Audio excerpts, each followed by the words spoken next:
یہ مناظر امید کی کرن ہے۔ وہ غیر یقینی صورتحال جو کبھی ان بچوں کی ماضی پر سایہ کی ہوئی تھی اب دور ہو گئی ہے، اور اب یہ ایک روشنی محفوظ مستقبل کی طرف گامزن ہے۔ جامعہ دارالہدیٰ کے فارعین کے تنظیم ہادیہ کی زیر اہتمام شروع کی گئی ہادیہ نیشنل ایجوکیشن پروجیکٹ کے ثمرات آج ہندوستان کی متعدد ریاستوں میں سماجی ترقی کے حسین اور دل پذیر مناظر کی صورت میں نمایاں ہیں۔ یہ حقیقت ہے کہ مسلم قوم کو پسماندگی کے اندھیروں سے روشن مستقبل کی طرف لے جانے کا واحد ذریعہ تعلیم ہے۔ اسی لیے 2022 میں نیشنل ایجوکیشن پروجیکٹ کا آغاز کیا گیا۔ اس کا بنیادی مقصد شمالی ہندوستان میں مکاتب، بہترین تعلیمی اداروں اور فلاح بہبودی کے مراکز قائم کرنا تھا، تاکہ نئی نسل کو دینی شعور، حب الوطنی اور احساسی ذمہ داری کے ساتھ پروان چڑھایا جا سکے۔ آج یہ تحریک ہندوستان کی 20 ریاستوں تک پھیل چکی ہے، جہاں 3186 مکاتب قائم کیے جا چکے ہیں، اور 1.5 لاکھ سے زیادہ بچے منظم انداز میں بنیادی اسلامی تعلیمات حاصل کر رہے ہیں۔ جدید تدریسی طریقے، نصاب کے ساتھ ساتھ دیگر اکیڈمک سرگرمیوں کی نشو و نما کے لیے ٹریننگ پروگرامز اور آرٹ فیسٹ اس تعلیمی نظام کو مزید مؤثر بنانے میں مددگار ثابت ہو رہے ہیں۔ نیشنل ایجوکیشن پروجیکٹ کا دائرہ کار محض مکاتب کے قیام تک محدود نہیں، بلکہ یہ ایک ہمہ جہت سماجی انقلاب ہے۔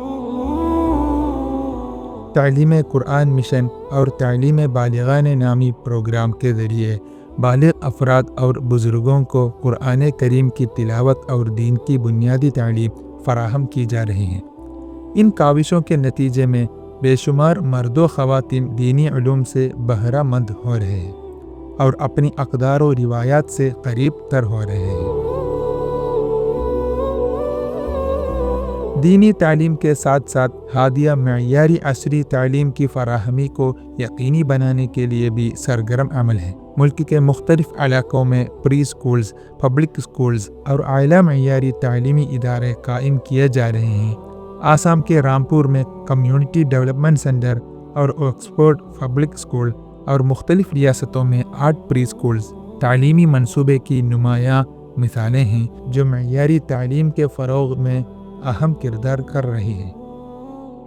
دور حاضر کے بے شمار چیلنجز کے باوجود کیرلا کے علماء کی یہ جماعت ہزاروں ہمدردان قومی ملت کے تعاون سے شمالی ہند کے دیہی اور دور دراز کے علاقوں میں علم کی روشنی پھیلا رہے ہیں۔ دیگر ہزارہ افراد کی طرح اگر ہم بھی اس کار خیر میں حصہ لیں اور جمعیت کے ہاتھ مضبوط کریں تو اس عظیم مشن کی کامیابی کوئی دور نہیں۔ تعاون کیمپین کا حصہ بن کر ایک بچے کی سالانہ تعلیم کے لیے 500 روپے، ایک بنیادی دینی تعلیمی مرکز کے قیام کے لیے 20,000 روپے یا ایک پورے گاؤں میں تعلیمی ترقی کے لیے 50,000 روپے عطیہ کریں اور اس بابرکت مشن میں اپنا کردار ادا کریں۔ آئیے اس نیشنل ایجوکیشن پروجیکٹ کو مزید مستحکم کریں جو بے شمار پسماندہ افراد و علم کی روشنی کی طرف لا رہا ہے۔ ہم اپنی آنے والی نسل کو علم کے نور سے منور کریں۔